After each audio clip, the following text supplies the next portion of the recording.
Charles Hoskinson just sounded the alarm. This video is going to give you every bit of insight on the biggest warning sign right now around the crypto space. Yes, it's all about Bitcoin. Yes, it's all about quantum risk. And yes, the XRP Ledger and XRP are already on top of this.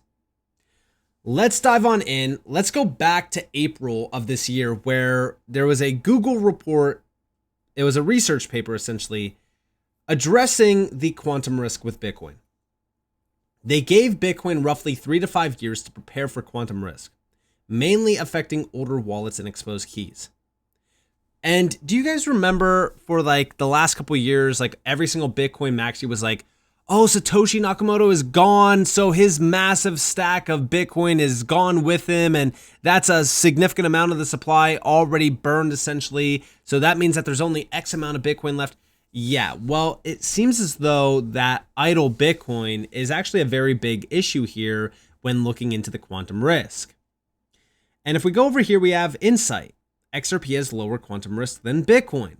Experts say XRP may face significantly lower quantum risk than Bitcoin, as a large share of XRP wallets have never exposed public keys, unlike Bitcoin, where an estimated 35% of supply are potentially vulnerable due to legacy address formats. Oh, but wait a second, I thought 35% of the supply is gone, it's done, it's never moving. Well, now all of a sudden, 35% of the supply is, well, potentially vulnerable, which might actually be a very bearish thing now that we look at this, like, oh, well, there's so much dormant supply. Well, now that's a big concern. Also, the XRP Ledger's key rotation plus escrow locks reduce exposure, while Bitcoin forces users to move funds and briefly expose keys. Bitcoin quantum computing could break Bitcoin wallets by 2030. The bigger problem, migrating Bitcoin to post-quantum cryptography requires every user, exchange, custodian, and miner to move simultaneously. Project 11 says the gap isn't technical, it's coordination. Oh, and we gotta love everyone saying like, oh, it's FUD. Once again, they're paying you to post this FUD. Oh, it's wrong tag. It's all FUD. Like, we have, this is absolutely nonsense. Yeah, I don't believe it is. Because this has been an issue for a bit of time and they need to do something. They need to figure out something here with Bitcoin. They need to solve quantum. But the problem here is the development side of things. Like, they need to develop something here on Bitcoin and actually push the upgrade. But it seems as though they don't really have a big choice between, you know, one that's not as bad versus one that's actually pretty rough for Bitcoin. And we'll talk about that. But I go back to this post from Coin Bureau regarding XRP having like lower quantum risk. Yes, we know that XRP has significantly lower risk than Bitcoin. And even now with Project 11, which by the way wrote this article with CoinDesk, they said progress on post-quantum migration marches forward. We are now announcing our collaboration with Ripple to advance post-quantum readiness on the XRP Ledger ahead of emerging quantum computing threats. The XRP Ledger Foundation, which if you guys don't know, this does have David Schwartz on it, Vet, a ton of great developers from the XRP Ledger ecosystem. This is definitely a great overall foundation to follow if you do hold XRP, just because they have been really kind of pushing forward on with a lot of things around the XRP Ledger to make sure that it is, you know, upgraded, fully updated as well, has a lot of great features like, for an example, quantum resistant tech. So definitely go and check them out if you do hold XRP. But we have here that the XRP Ledger is built for the quantum era. It runs on a native account-based architecture with built-in key rotation.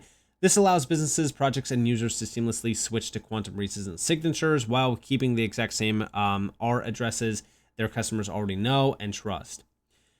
Look out for the full audit of the XRP Ledger network wallets and validator layer by Project 11 ahead of quantum resistant cryptography deployment.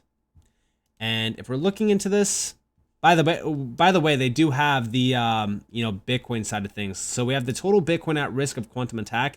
It's 6.9 million Bitcoin, valued at $530 billion.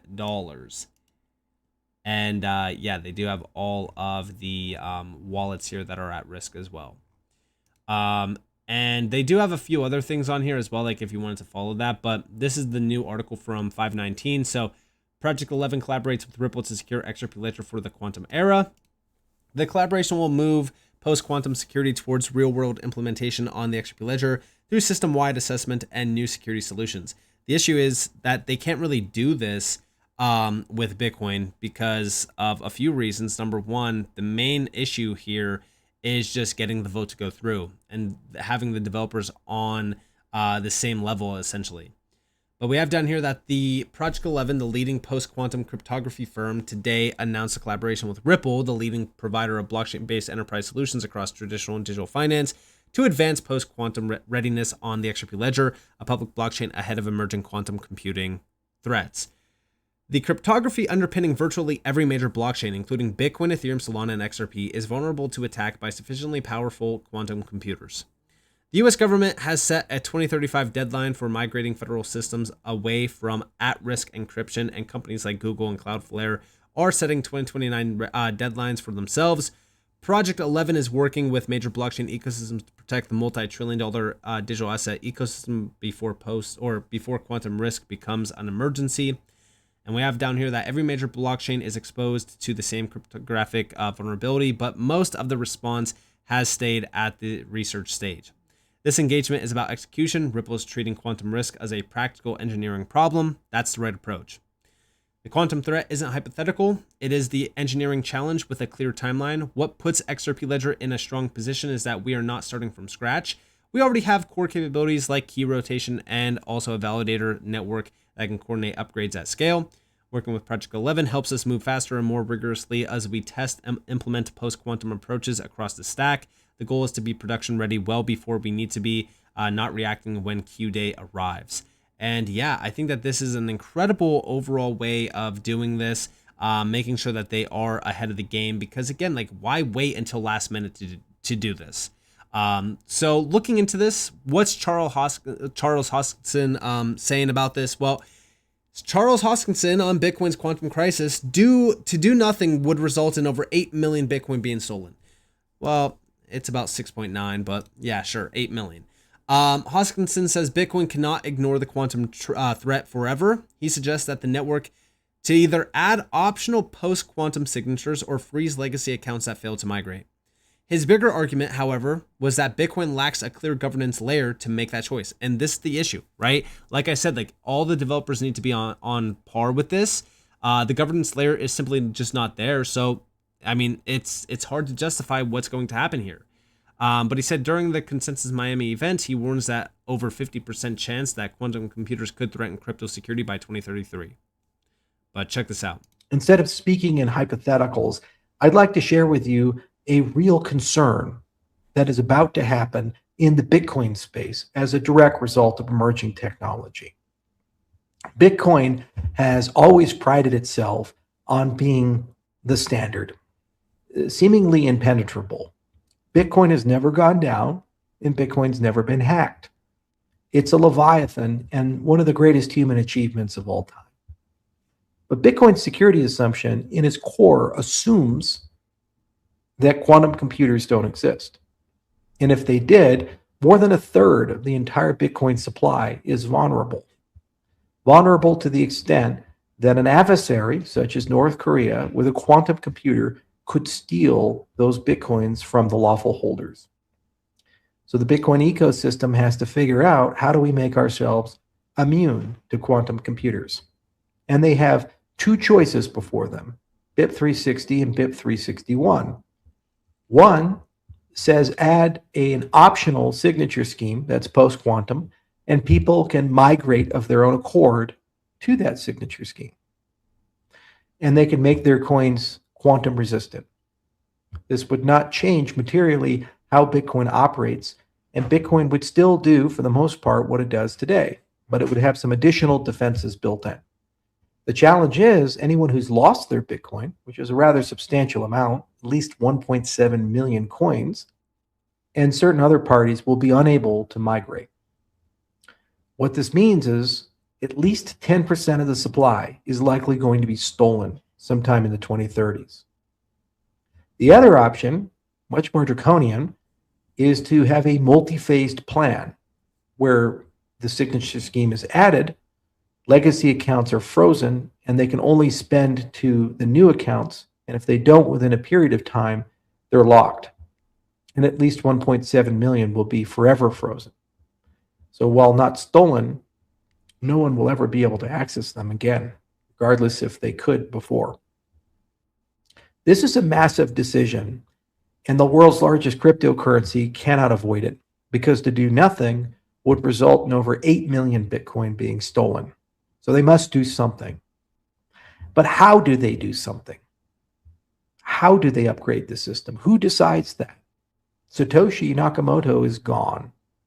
There is no founder, there is no leader, there is no organization with ubiquitous carte blanche to rally the masses and get them to acquiesce to a path. And yeah, this is a very, very big issue, and it's a massive warning from Charles. And yes, does Charles have some questionable takes? 100%. But this is something that is a very big issue, and it's something that Ripple is obviously taken very serious because they're already collaborating with Project 11 to get this done. But it also takes me back to the whole idea, will Bitcoin be around in 10 years, 20 years, 30 years? I'm sure that it will be. But I do think that eventually, people are going to realize that Bitcoin kind of served its purpose. It was the main welcome mat for all of these other great projects to rise. And even now with what's happening in crypto, tokenized assets are soaring. Tokenized assets are taking over. And tokenization is simply not going to happen on Bitcoin. It's just not. And same with stablecoins. Stablecoins are, going crazy too. And when we think about what's happening here with stablecoins and tokenization, Bitcoin was not made for these types of use cases. Even right now, Bitcoin Max Zero, why would I use XRP when I could just send a transaction over Bitcoin? Because the time to settle, the fees, everything, a part of the transaction is night and day from the XRP ledger. I could send $50 million on the XRP ledger and pay, a fraction of, $1 essentially, and it will be there in seconds. I send $50 million over Bitcoin and I'm paying an absurd amount of fees, waiting a very long time for that to settle. And yeah, that's the main problem here with tokenization and stablecoins becoming such a big deal, is that it kind of overshadows what Bitcoin can accomplish. And once clarity is in place and once utility starts to reign, supreme over the hype and speculative, values of this market, and then we get closer to quantum, I question on how viable is Bitcoin going to be. Is the store of value narrative strong enough to keep it going for the next 10, 20 years? I don't know. But one thing that is certain is that I wouldn't be putting, all my money behind Bitcoin at this point. I'm looking at the next generation of crypto technology that's going to support tokenization and stablecoin payments at scale. Also, institutional players are backing XRP in a big way, and even Solana, well beyond Bitcoin and even Ethereum. So when we think about what's happening here, I strongly believe that Bitcoin is a major distraction. I think Bitcoin is a major distraction, and I think that Bitcoin is going to very much struggle going forward to kind of keep pace with a lot of things, not just speed, not just transactions and things like that, but even quantum. Quantum resistant technology is a must going forward. And I think now is the best time to start planning this, not later, not last minute, but now. But it seems as though Ripple is already, planning this with XRP in a big way, which I'm very excited about. And yeah, we'll see we have to see what happens here and see how Bitcoin's going to address this in the Bitcoin community in large. So with that being said, I hope you guys enjoyed this video. If you guys did, definitely like, subscribe, notifications on because more free content. You guys want to follow me on Twitter and join the free Discord in the description below. And with that being said, guys, Nick, thanks for watching. Peace out, guys.